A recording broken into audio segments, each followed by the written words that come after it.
Good morning. It is Wednesday, October 10, 2018, and you are live on Java with Jerry. Thank you for being here.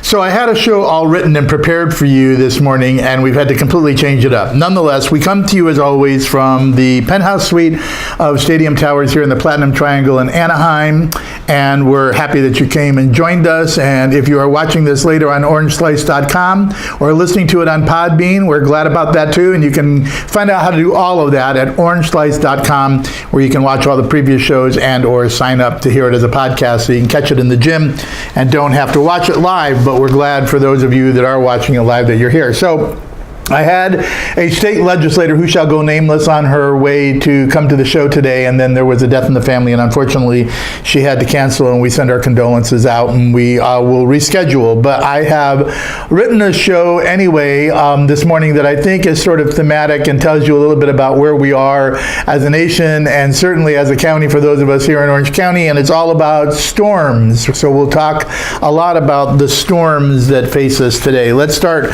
with the national story, and some of this is sort of national converged with local, but the theme is all about the storms we face. Some of them are actual storms, and some of them are political, and some are business storms, and it just seems like a stormy day. Let's talk about the Category 4 hurricane that's hurling its way toward the panhandle of Florida. That is Hurricane Michael. You have probably been watching this morning and will hear more about the fact that Michael is about to hit the panhandle, and it is a serious Category 4. It'll be the first time, I think, since 1851 that a storm of that size has hit the panhandle. Not the place they usually see it. It's got winds and storm force winds and rain that will cause a storm surge in that area, and not to be taken lightly. A weekend tropical depression all of a sudden hurriedly became a Category 4. The winds are up to 145 miles an hour and growing from what I hear. The sheriff in Panama City Bay County issued a shelter-in-place order early this morning, telling people that they should seek refuge in place. Governor Rick Scott tweeted in his tweet that people who have not left the hurricane's path are now stuck. They need to stay in place and shelter. At 8 a.m., Michael's eye was 90 miles from Panama City. That's 8 a.m. East Coast time. It was 90 miles from Panama City and Apalachicola, and moving at about 13 miles an hour, so relatively quickly, and it was extending from its eye more than 185 miles from the center. So there is a lot of storm happening this morning.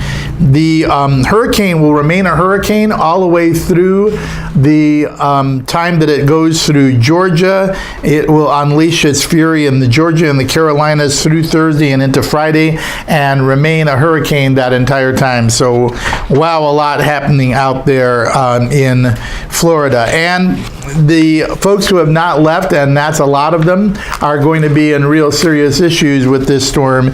It apparently, according to some of the meteorologists, will bring structure damaging winds. So there you go. We are in the middle of it all in Florida, a major storm. Michael will weaken as it hits landfall, but its path will cover Alabama, Georgia, the Carolinas, and Virginia before its remnants are gone back out to sea again on the East Coast, bringing as much as 3 to 6 inches of rain in some places, including in some places that are already recovering from the storms that hit in Florence earlier. So that's a major storm by anybody's imagination and reckoning. So that's the real physical storm. Let's talk about the political storm. You can't be aware at all of what's going on around you if you didn't recognize that there's a storm on the political front coming in congressional races as the Democrats look to try to flip the House. There are approximately 77 battleground races in the Congress that people think are close enough for Democrats to maybe flip seats. They only need to flip 23 in order to get control of the House, and that would, of course, completely stymie and block the Trump agenda and make a serious problem for Republicans and their agenda in the Trump administration. So let's talk a little bit about Orange County, because it has 4 of the most competitive races, and they're in places where Hillary Clinton defied odds in Orange County and actually beat Trump in those congressional districts during their race against one another in 2016. So bucking the trend that Orange County usually takes, where our House races are not competitive and don't really matter on the national scene, they now matter immensely. And what you do as a voter in Orange County, if you're here, can have a major role to play in the House Representatives race that the Democrats and the Republicans are fighting for control. So control of the House runs directly through Orange County. 4 of those seats, as I said, are competitive. They only need 23 to flip it, and so that's competitive. Also competitive are some city council races down ballot, which the turnout will matter. So there's a level of government in the local area that's usually dominated by Republicans, even though the registration has been slipping of late and Democrats have been gaining ground and independents have really been gaining ground. Those races have become competitive as a result of changing demographics and registration. And those races, along with some county races, will be some stuff that we'll talk about brewing storm in Orange County.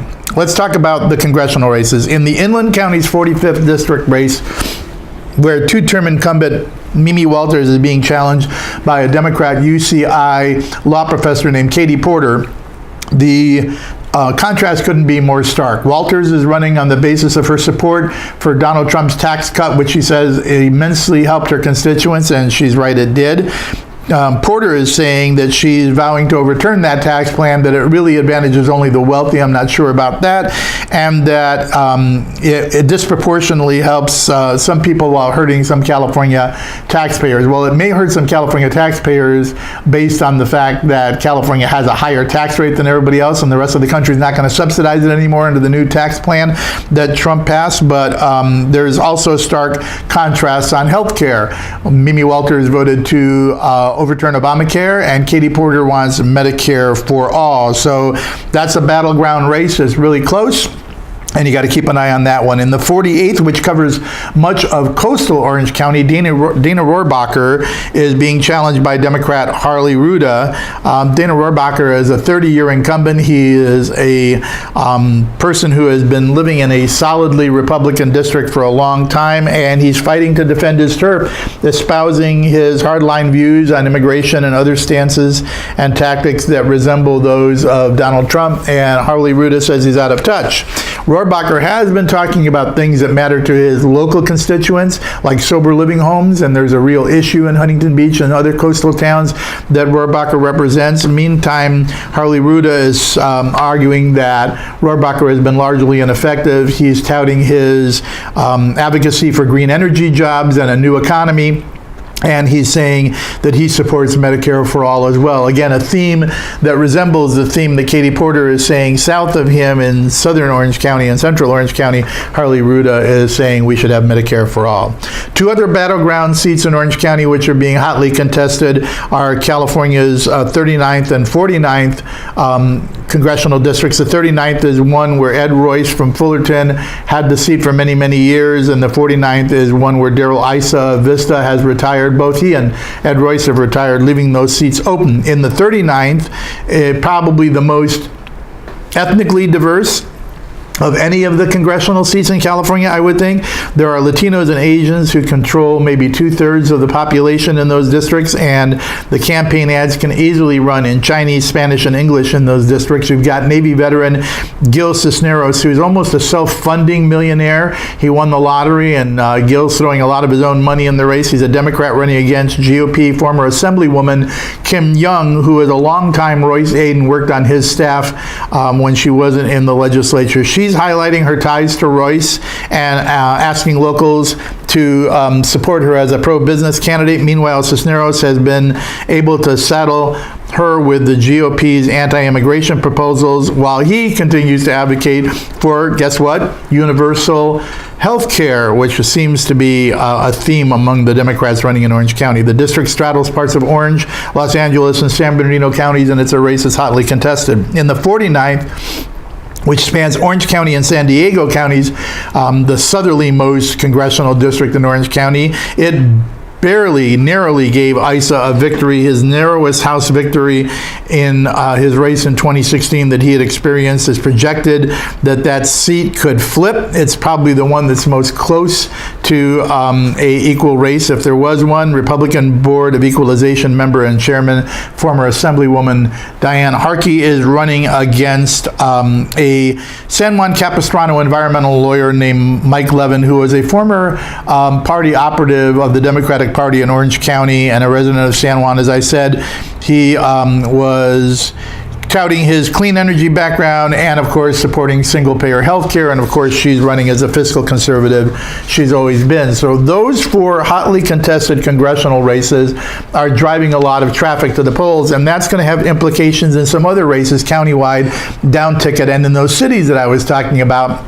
And they've also got some measures of their own that will draw people to come out in the polls, because there are a lot of tax issues in local cities that are coming on the agenda, some of which we've talked about briefly in previous shows, but we'll touch on them some more a little bit today to the extent that we have time for it. Let's talk about some countywide races. Those are the congressional races. What's going on in the county? Well, there's a pitched battle for law enforcement happening in the center of our universe, because we have both a retiring sheriff and a hotly contested DA's race. And so let's talk about those a little bit. Long-term Sheriff Sandra Hutchins is retiring. Her under-sheriff Don Barnes is running against Duke Nguyen, a public integrity investigator for the LA County District Attorney's Office. Barnes is a long-term law enforcement professional, more than 29 years, I think, in the Orange County Sheriff's Department. He is obviously responsible for the day-to-day operations of the department and is touting in recent months how his track record and solving problems makes him a strong contender. Nguyen says the Sheriff's Department continues to threaten public safety and taxpayer wallets and has had lots of controversy, and he promises to clear it up and to represent minorities and the poor. So that's a hotly contested race. Don't know what the polling is there, but you got to keep an eye on it. In the DA's race, 20-year incumbent Tony Rackauckas is being challenged by a long-term political nemesis and former actual deputy district attorney in his universe. When Orange County Supervisor Todd Spitzer filed, he has been very critical of Rackauckas, talked about the informant scandal, which has plagued the DA's office, talked about the DA being removed from a big mass murder case as a result of what had happened in the jails and the like. And so Rackauckas and Spitzer are going at it tooth and nail. Both will be heavily funded. Both will have a lot to say about one another, and it will be a hot race. So on one hand, Spitzer criticizes the DA over what's gone on in the DA's office and the handling of some things that have happened in some murder cases and in the jails. On the other hand, Rackauckas criticizes Spitzer over his own issues concerning controversies, including a loss of a wrongful termination case in 2017, which cost the county $150,000. So a lot of back and forth in that race, and it will affect what happens in terms of law enforcement in the county for a long time to come. In other county races which are hotly contested, there's a 4th district race where Supervisor Sean Nelson is retiring after being termed out, and 2 mayors, the mayor of Fullerton and the mayor of La Habra, are both going at it. Doug Chafee is the mayor of Fullerton, who's the Democrat running in that race. In La Habra, the mayor is Tim Shaw. He's a Republican running in that race. That's hotly contested. It could give the Democrats their first seat for a Democrat on the Board of Supervisors in a long, long time. And of course, that race overlaps with the young Kim and the Gil Cisneros race we talked about earlier in the congressional race. So huge amounts of activity in those districts and in those cities. And also, Fullerton has been targeted as one of the local races that Democrats are hoping to flip. So in that political storm, Fullerton is really in the middle of it. Hoping for a blue wave turnout, Democrats have set a goal of taking control over 4 city councils They are currently in a registration advantage in 11 of the 34 Orange County cities. Now listen to that statistic. The Democrats have a registration advantage in 11 of 34 Orange County cities. Unheard of a decade ago. You would never have heard of them having an advantage anywhere except perhaps in the county seat in Santa Ana. And so they want to take those registration majorities and they want to see if they can't turn that into victories in city council races. So let's talk about those a little bit. In at least 15 cities and school districts in Orange County, people are now running in districts. They're not running citywide, and that means an advantage, the Democrats think, to them in some of those city races. And so they have picked 4 where they hope to get control: Anaheim, Buena Park, Costa Mesa, and the aforementioned Fullerton. So in those races, they have candidates where they're running hard and hoping to have some input in flipping those races. 8 candidates are trying to replace retiring Mayor Tom Tate in Anaheim, and the city's 6-seat city council has the possibility of as many as 3 new faces, and all of that will come in a context in which there has been strained relations, as you know, between the business community and Mayor Tate's majority on the city council. Certainly a strained relationship between its largest employer, Disneyland, and the resort district, which provides a huge amount of economic impact for the city of Anaheim and the current sitting council. In Santa Ana, the second largest city in the county, Santa Ana Ward 6 Councilman Sal Tinajero is challenging 24-year incumbent Mayor Miguel Pulido to try to take over as mayor. The mayor, as you know, has had recent successes with regard to the Orange County streetcar and has been a staple of Santa Ana politics for decades, and it's an important race in that town. Anaheim voters will also be voting beyond the mayor and the city council race on issues like a $15 an hour minimum wage, a very controversial position, which we've talked about in previous shows and we'll probably talk about again because it has huge impacts for the economy there and across the county. And at least 5 cities beyond Anaheim are looking at economic measures that can have a huge impact, not just in wages, but in sales taxes. For the cities of Laguna Beach, a sales tax is projected to help finance a $135 million project to bury power lines in the city, but in Santa Ana, Garden Grove, Seal Beach, and Placentia, the tax will pay the way for public safety costs and growing pension payment shortfalls, which we talked about a little bit in the past, and I'll talk about it a little bit more, including in next week's show. I'm already writing a little bit about the pension costs and about retirement, so stay tuned for that. In the state races, which are also being impacted by what people think may or may not be a blue wave, you've got GOP Westminster City Councilman Tyler Deep running against Democratic businessman Josh Lowenthal in the seat that Travis Allen has left when he ran for governor. Republicans have a 4-point registration advantage there, but that race is close. Meanwhile, incumbent GOP Senator Janet Nguyen, who is a former supervisor and now a state senator, is facing a challenge from former Assemblyman and Democratic leader Tom Umberg. They hold the Democrats there a 10-point registration advantage, but Janet Nguyen has faced registration deficits in the past, and she is a stalwart campaigner and a hardcore retail politician, so expect a real race between Tom Umberg and Janet Nguyen. And a victory there for Tom Umberg could really help the Democrats because it would change the makeup of the state Senate and give them the two-thirds majority that they need as a stranglehold on being able to manage what goes on in the legislature. And they lost that when they lost Josh Newman in the recall that you know is tightly related to the Prop 6 repeal of the gas tax that you see on your ballot as well. So storms in Florida and natural storms that are probably hitting within the hour as I speak to you live that may have a huge impact on as many as 375,000 residents along the Gulf Coast, and it's picking up steam as we speak from hot Gulf Coast waters in the Gulf of Mexico and planning to hit Florida, and we pray and hope for all of those people to be safe and that there won't be a great loss of life there. So say your prayers for them. Storms politically across the nation as the Democrats try to wrest control from the Republicans of the House of Representatives, and the implications of that are huge. and then some storms in our economy, which I want to get to in a minute.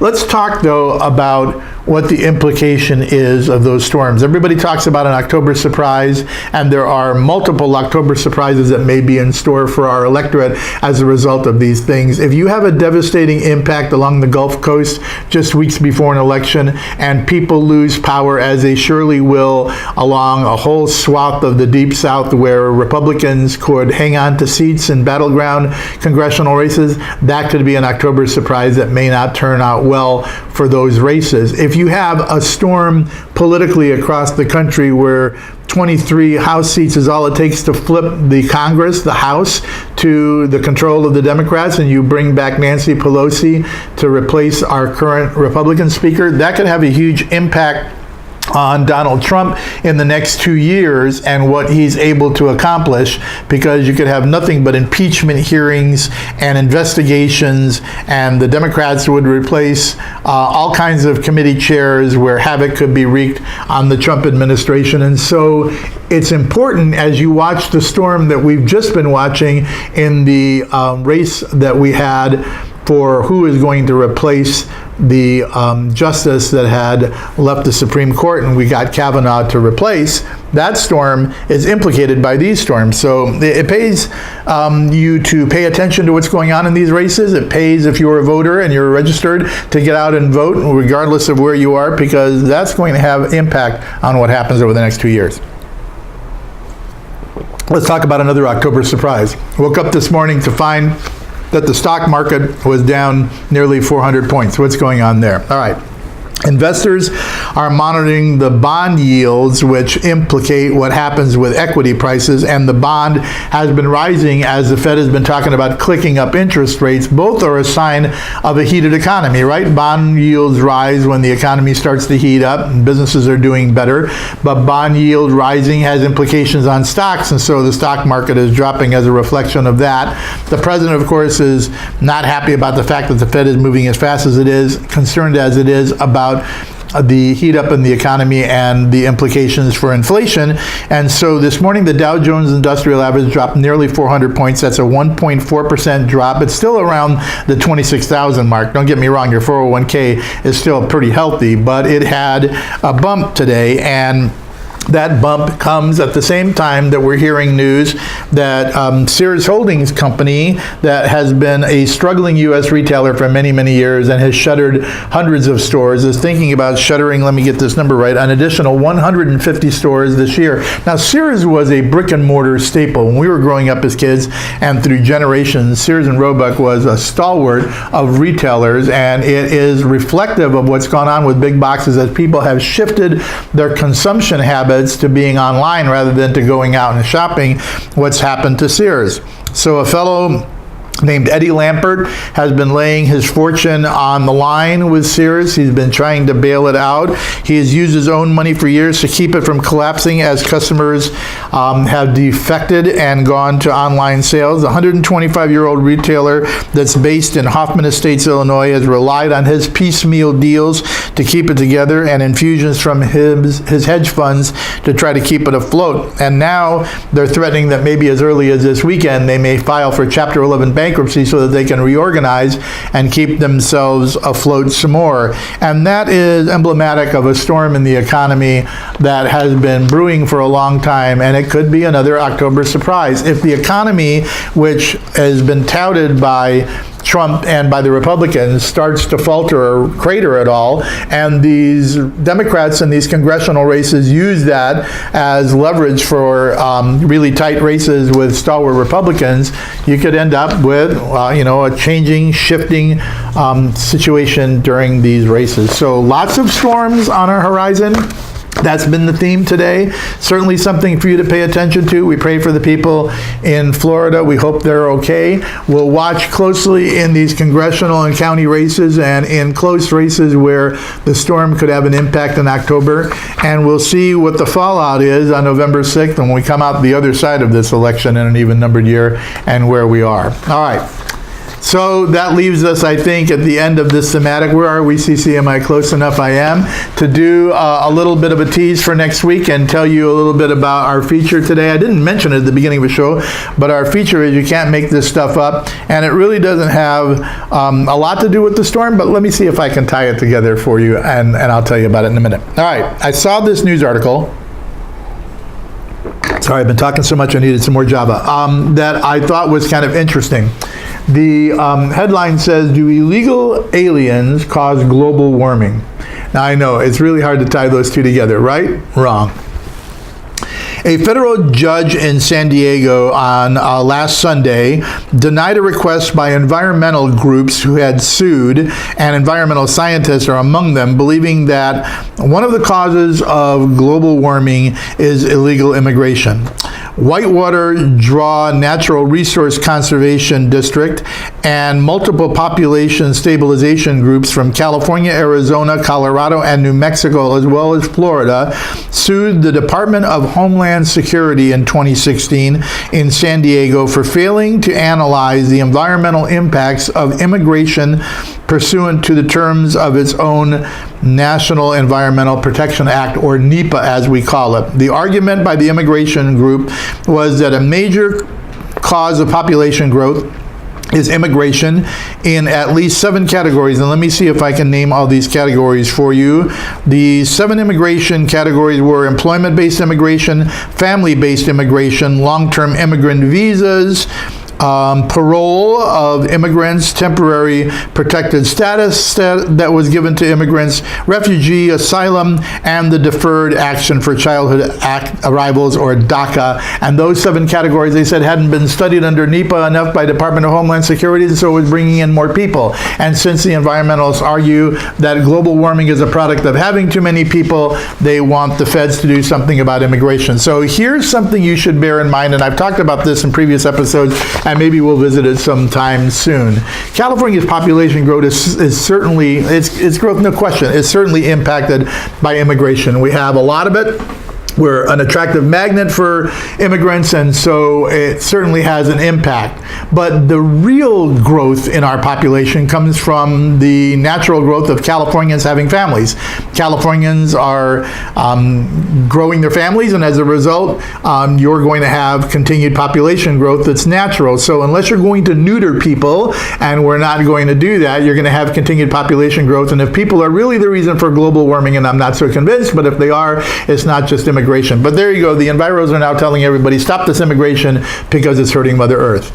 Yikes, you can't make this stuff up. All right, next week we'll have another show for you. We hope you enjoyed this one and that you weather all these storms we've been talking about today. Next week our guest will be our very own Cherry Spriggs Hernandez, who is the Executive Vice President, a principal shareholder, and a large force at FSB Core Strategies, and we'll have her in to talk about her career, some interesting things about her that you probably didn't know, and about all that's going on here at FSB. In the meantime, you have a great week, make good decisions, and we'll see you next Wednesday morning on Java with Jerry.